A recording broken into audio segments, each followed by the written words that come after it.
Good morning. Let's uplift this world. Let's all work together to uplift each other. Well, I'm not leaving, so come with me. Good morning, my wonderful, amazing people of Earth.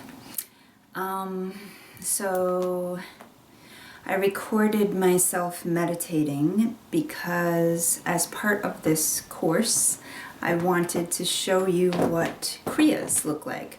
And I've been experiencing a lot of them lately.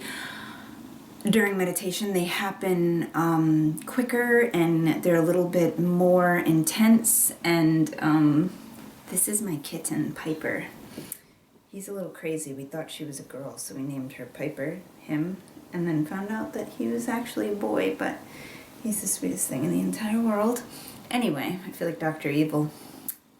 So during my meditations, I've been experiencing spontaneous, involuntary movements and vocalizations, and my understanding of these, as much as I've done the research, is that they are ways that the energy moves through the body, the Kundalini energy. And in order to untie the various energetic knots in the body, physical processes need to happen. And those physical processes involve kind of movements and vocalizations, and it's a lot of clearing of blocked energy.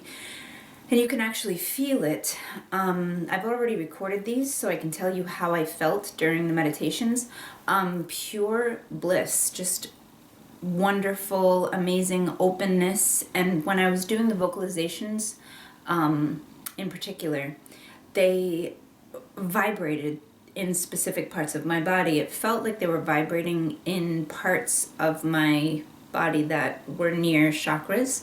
And I could kind of feel the expansion, and I could see light, and it felt wonderfully blissful. At one point I start crying, you'll see, because it was just amazing, an amazing feeling of gratitude and openness and surrender and love, lots and lots of love. And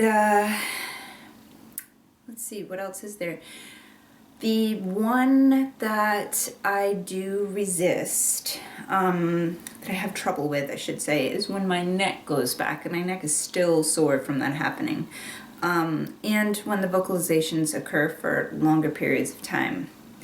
Now, the problem is the resistance. It is uncomfortable. I wouldn't say it's painful. It starts to kind of get achy because it's just not a natural position. But the energy has to be allowed to flow through you and do whatever it is that it needs to do. That's the important piece of it, is really allowing. And when you can allow and let it flow, then it doesn't cause the problems that it would if you resisted and fought it or were afraid of it or whatever. It's nothing to be afraid of. However, I do have to say, what the heck are you doing? He's literally nursing on my on my bathrobe. That's nice, kitty. Oh, you're so happy. You're such a happy kitty. Yes, you are. Yes. I don't know how to feel about this right now. It's quite adorable. It might be the cutest thing I've ever seen. Anyway, so this just means to me, he's just so freaking happy. You are such a happy kitty. So anyway, the Kriyas, as I understand them, are also temporary, and I've been meditating my entire life. Well, since I knew what meditation was. I remember being like 8 or 9, maybe even a little younger, and my aunt giving me a book about crystals, and in the book there were some meditations to do. So I read that and I did the meditations. I don't know if I did them every day. I don't remember. But when I was 14 or 15, I got my hands on another book that actually had meditations in it, and those meditations I did do every day. However, it was probably only a few minutes, and there was really no purpose to the meditation, no outcome, just meditating. And since that time, so I'm 40 now, so since I was about 14 years old, 26 years, something like that, 27 years, I've been meditating. However, it wasn't until about 3 or 4 months ago that I started really getting serious. And by serious, I mean, at first, 3 or 4 months ago, I was having huge difficulties in my mental and emotional state. So I started meditating 6 to 8 hours a day, which is pretty intense. I'm sure, monks and stuff do that, but they don't live. The people who are able to do that in general aren't living the modern Western lifestyle. They don't have responsibilities and children, and I do. I happen to be able to, or at that time anyway, I was able to dedicate that amount of time to meditation, and it was so worth it. My life has changed in absolutely incredible ways, and I can't even describe. I mean, it'd be worth it if it took twice as long and I had to do it for twice as many hours. It'd be worth it still. It's amazing, the changes that have occurred within me and in my life due to these specific meditations that I'm doing. So I'm going to go and actually do another meditation right now. And then I have yoga to do, and then a good friend of mine is coming over.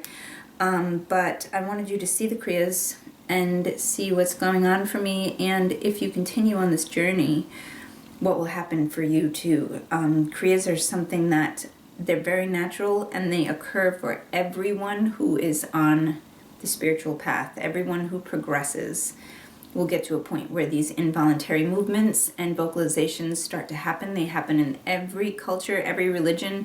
In Christianity, they call it catching the spirit, speaking in tongues. People have these vocalizations. It's hard to put into words the feelings that are going through you as you're having them. I'm aware that I'm making noises. I'm aware that my head is moving in weird ways. I'm aware, for some reason, when I first started doing this, my hands used to raise up. They don't anymore. But I can describe exactly what it felt like when my hands rose up. They would feel weightless, and they'd actually feel like they were being lifted by something like invisible balloons or something, invisible helium balloons. And when my head is moving, it feels like nothingness, actually. I don't really feel, I'm aware that I'm moving, but the movement comes on its own. It's very much like if you've ever had a twitch, like you can't control it, it just happens. It's kind of that same principle, that same way of being, but it doesn't feel like anything. It's completely effortless and blissful and wonderful if you can surrender into it. It's something that you should be aware of if you're meditating a lot. You want to get to the point where you're having Kriyas. They're beautiful, and they mean you're progressing. So anyway, I'm going to drink my giant cup of tea and do some journaling, and then go back to meditation. So I will talk to you soon. Goodbye, friendly people. Say goodbye, Piper. Want to say goodbye?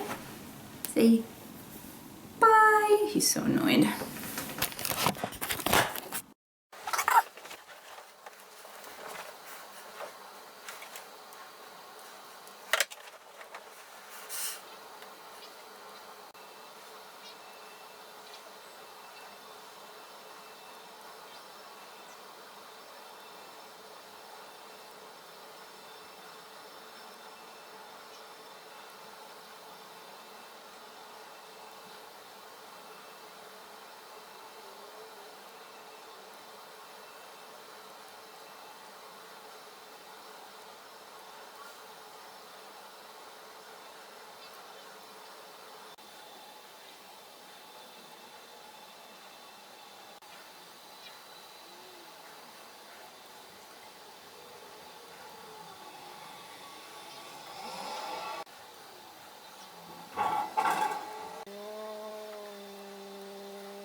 Mm-hmm.